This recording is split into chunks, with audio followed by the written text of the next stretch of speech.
Welcome to our channel. Today we how to transfer ownership with LegalZoom, beginner guide step by step clearly. To begin transferring ownership with LegalZoom, you first need to log into your LegalZoom account. Once logged in, navigate to the Manage My Business section of the dashboard. Here, you will find an option for Transfer Ownership. Click on that link to start the process.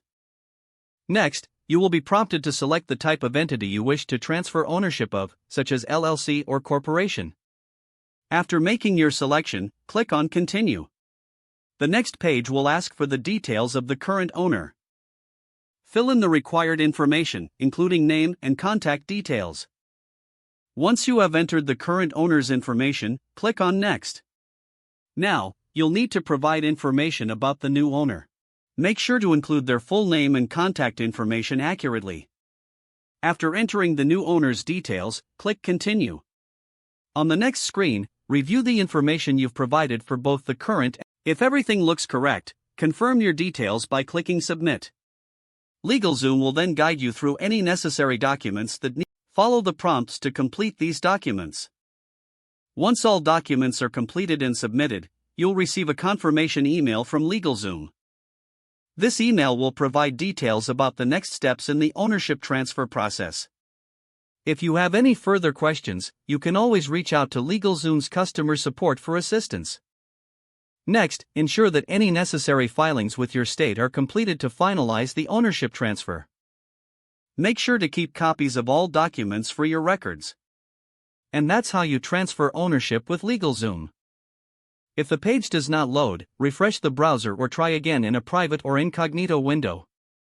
Make sure you are using the correct email address, then retype it carefully to avoid small typos. If your password is not accepted, use the reset option and create a new strong password you can remember. Check your spam folder for verification or security emails, then complete any requested confirmation steps. Enable two-factor authentication if available to improve account security and reduce unauthorized access risk. After signing in, review your profile details so your contact information and settings are accurate and current. If you see an error message, note it down and try again after restarting your device and internet connection.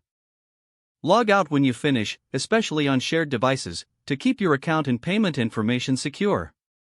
If the page does not load, refresh the browser or try again in a private or incognito window. Make sure you are using the correct email address, then retype it carefully to avoid small typos. If your password is not accepted, use the reset option and create a new strong password you can remember.